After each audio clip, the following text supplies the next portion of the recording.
So, welcome to another edition of the Influence Global podcast, and I'm really pleased to have a special guest with me today, and that is the co-founder of the brand Snug, and that's Lauren Hanifan. Lauren, lovely to see you. Hello, lovely to see you as well. Yeah, Thanks for having me. it's a pleasure. And we're going to talk all about how you have engaged influencers, what's worked well, perhaps things that where the brand is going in the future. But I'd love for our listeners and viewers to hear a little bit more about how you started Snug and the grassroots story. Yeah, I'll have to take my memory back a bit because it's been quite a while. But yeah, so our story began about 6 years ago. My partner and co-founder and I were moving home. So we actually bought our first flat in London, and we thought that it would be, quite quick, quite easy to furnish that flat. But what we realized was that it wasn't so easy. We actually ended up waiting several months for a sofa to arrive. When it finally came to our flat, we couldn't get it up the stairs. We were living about 4 stories up, so it took a lot of man and woman strength to get it up.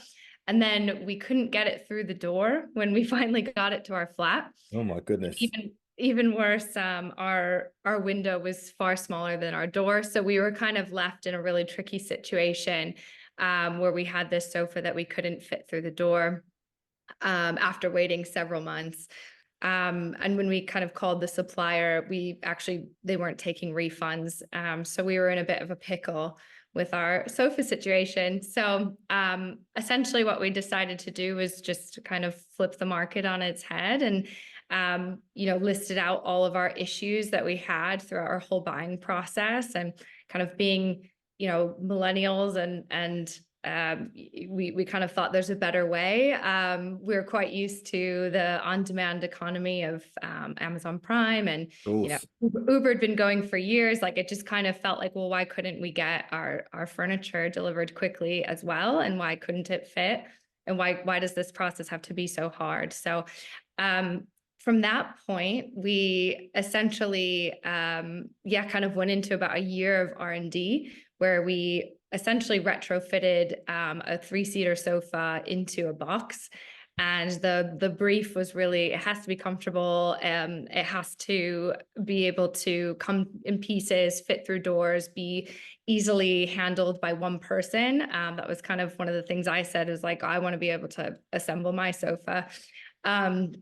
And yeah, so we kind of went through this whole brief and spent about a year developing this sofa, and essentially kind of came up with Snug. At the time, we launched as Snug Shack, but I feel like most people probably wouldn't know that at all, because we spent maybe 8 months as that brand, and then we kind of developed it into Snug itself. So yeah, that's kind of how we started. But I suppose just talking a little bit on the fun side of that as well was, I always came from a marketing background. I was working at a creative agency beforehand, and loved like the social and influencer scene that the beauty and fashion brands were taking full force of.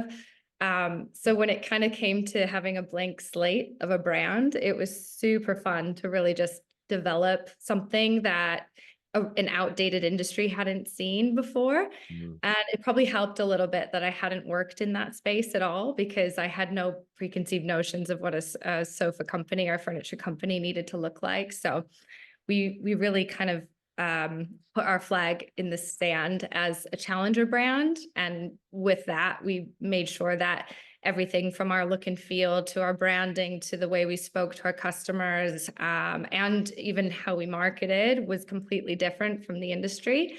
And I guess with that kind of, we very quickly decided that social was going to be our main channel. Influencers was going to be our main channel, because it wasn't where our competitors were. Uh, Mm. So yeah, Yeah, that's yeah. a bit of the early days. Well, that's really fascinating now, because if I look on TV, I Yeah. can't go anywhere without a blooming sofa advert. It's incredible, isn't it?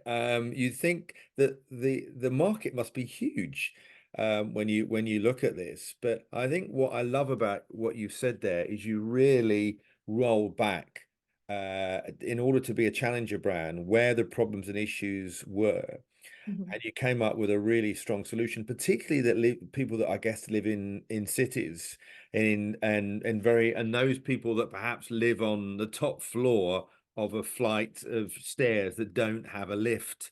So Yeah. there must be loads and loads of people now that would love to have nice furniture, but actually the access point is probably preventing them from doing so.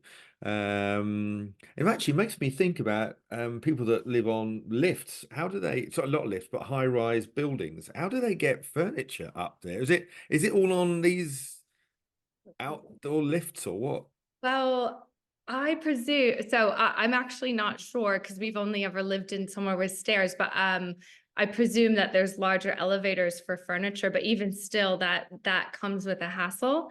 Um, Yeah, yeah. yeah, I think what I'm always amazed by, or I guess other people are always amazed by, is that, when we do photo shoots for Snug or book any house kind of around London or outside of London, it was people were just amazed at how, one woman or whatever could just kind of, bring it in, set up a corner sofa and be ready in 15 minutes for the Yeah, shoot. We didn't have to deal yeah, with all the yeah. hecticness. I So love yeah. it. I love it. So let's talk a little bit more then about the influencers. A lot of influencers are all, it's all about the relevance to the brand. How Hmm. did you go about how did you go about that process? Yeah, so in the early days, we really just kind of started with a core group of two or three influencers. It was funny enough, they're actually we put some stuff out on social, and there happened to be an influencer down the road from our, you know, makeshift offices. There happened to be an influencer, and she was just really interested in our offering right away. She said, "Let me come to the office. I want to see the product. I want to promote you guys." And we were just really excited to have someone interested. And I remember we had a meeting with her, and she ended up making some cool content. I think we actually shot one of our first stop motion videos at her house in general, which kind of coined our initial type of content that we became known for. But really, what we did was just say to her at the end of it, "Well, who do you know that would also be interested in this?" And she gave us 5 names. And we just reached out to them. "Hey, so and so recommended you. She thought you'd love this product. Like, can we do something together?" And after from every influencer, we just asked them for a recommendation, and it just really kind of snowballed from there. Um, Hmm. that was in the early days. It was really kind of, who's interested, who's our early adopters, who gets excited by this, and that's who we were keen to work with. Now, kind of 6 years on, we're a lot more sophisticated around who our customer is. So, at the moment, we've refreshed our customer insights. We're very clear on who our core audience is, and through that lens, we're able to then look at our influencers and say, okay, does that influencer appeal to this core audience? And are they in market? Are they moving home? Are they renovating? Are they in a headspace that our customer would be in? So now we are looking at it through a more sophisticated lens. But yeah, that's kind of how we've developed. Yeah, that's great. That's great. And do you have an ambassador program at all, or do you have anything where you're getting any sort of user-generated content? Yeah, absolutely. So I actually have lots of stories around this, but I guess so. I'd say at the moment, we don't necessarily have an ambassador program per se, but I would say we have a community of over 1,500 influencers that we've worked with in the past several years. And what I love about the home is, people only have so many angles of their home they can shoot from. So if we've worked with someone from 6 years ago, we're oftentimes still getting content from them, or we're still being tagged in things many years on, just because of the nature of our product. Right. um, so that's really great to see. But I guess from our community, we have gone further and developed an affiliate program, where we kind of work with them on helping us to promote different promotions that we have on. um, I suppose one interesting story I can share around UGC is actually back to our early days. We launched just before COVID happened, so but we had, I think, just gotten in about 12 months of trading before COVID ended up happening. And we still had, in 2020, we had all these plans, like new products to launch, all of these things. But we actually couldn't get together as a team. We couldn't shoot anything. Like we were a new brand, so we had very little photography. One of the cool things that we actually ended up putting in place was we put together kind of I guess like a UGC program. We called it Style Your Snug, and influencers or our community, like customers, could participate alike.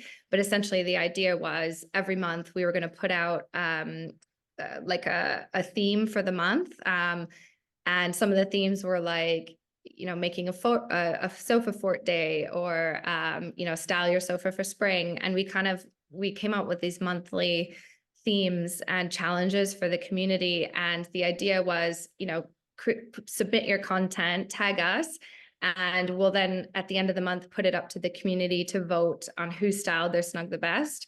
Very And good. that person would win back the cost of their snug. So it was really beneficial, I guess, for someone to participate. And we carried that program on for about a year. And by the time we were done with it, we have over 500 to 600 pieces of content. And Really, to wow. put that in perspective, we could have gone another year plus, posting one asset every day and still have more coming in. So that was a really cool thing we did in the beginning. Yeah, and if you compare that with paid media, Mm. and I'm not saying that paid media doesn't have a place, but when you get that earned media and shared media, it just makes such a difference. It adds so much more authenticity, doesn't it? 100%. Yes. Yeah, yeah. Yeah. No, it's great. It's great. It's great to hear. It's a fabulous story. We're going to just take a break now, and we're going to hear back from you in a second or so. Perfect. Right, we're back now with Lauren, and great story that you're telling us about this brand. What have you learned as being you're a female entrepreneur. You're very inspiring for a lot of others that we're now in an industry where there's a lot more female entrepreneurs, particularly in the influencer industry, as it happens. Whether they be content creators or people running agencies or brands.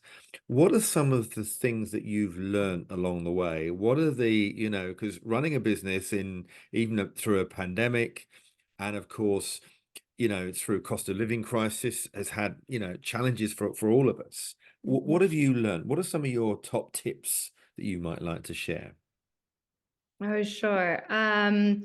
Interesting. So I think one of the things that I've learned that's really stuck with me in the past 6 years is always starting with your customer first. Mm, As a new brand, we had to go off of gut feeling, and very early on, it was what me and my partner wanted, because we were making products for ourselves, and that's what we had to go on.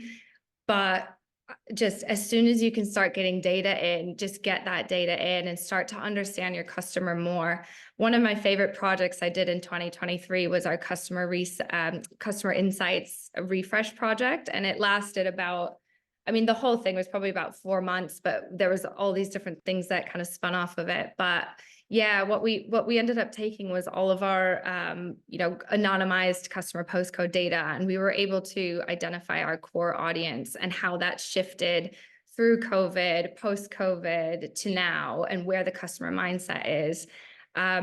We also did some deep dive customer insight, like surveys. We did one-on-one interviews with people as well, to really understand exactly why they were coming to Snug and what solution we solved for them. And it was funny how things have shifted, and it actually made us relook at what messaging we're putting at the top of the funnel, middle of funnel, and bottom of funnel. So it was no longer based in what we thought was right. It was actually in data. And there was some surprising things that we had to switch up, and some really surprising things that we learned about our customer as well. But what was that? What was that? What yeah, surprises? and it's funny because as I say it now, it probably doesn't seem that surprising, but having grown through COVID, it actually was. So One of our main USPs from the beginning was fast free delivery. You know, we can deliver in 24 hours. And through COVID, that actually became really, really important. And it was our main USP, really. We were one of the only brands in the UK that could do that. But now, you know, that we're several years on from that, what we found was actually that fast free delivery isn't the most important. It's actually more of an expectation now of our Mhm. customer. But Yes. at the top of the funnel, what people are really interested in is, will it fit?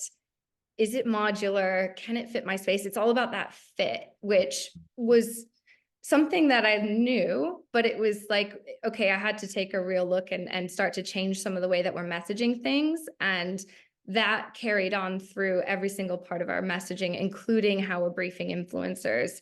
You know, you'll see a lot of our influencer briefs and content now is, they usually start with, what does their entryway look like, or what does their hallway look like? You'll see a lot more videos of people's homes rather than just, you know, an assembly or a styling video. It's actually super important to put that that situation in the customer's head. And to be honest, small changes like that had huge impacts in our marketing, you know, return on investment. It's been quite incredible. So And it's lovely to hear, because what I'm hearing from you is the importance of listening to your customers, yeah. but also listening to your influencers Mhm. in a way, because I think sometimes people forget that influencers aren't there just to promote, they're Mhm. there to give amazing insights. And of Mhm. course, they can create that through their audience.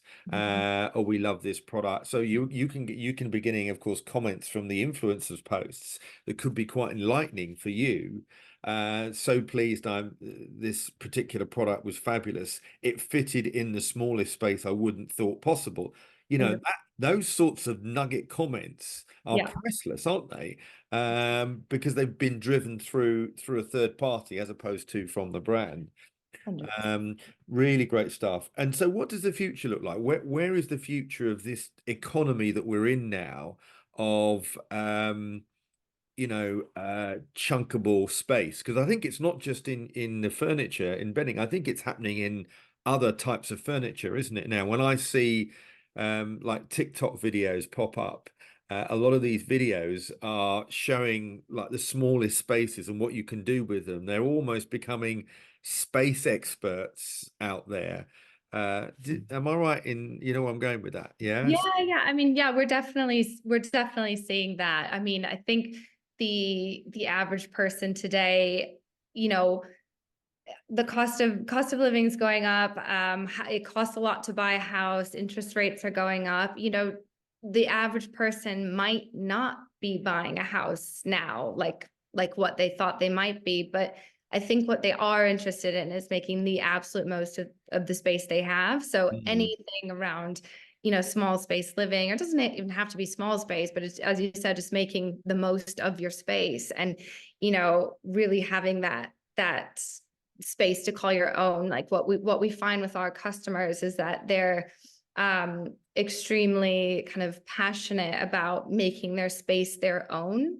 And part of what Snug kind of feeds into that is that modularity aspect, where they can create the sofa that fits their space, but at the end of the day, they're just really maximizing their space and making it their own. So yeah, I Yeah. would definitely agree. Yeah, Yeah. yeah, yeah, that's great. That's great.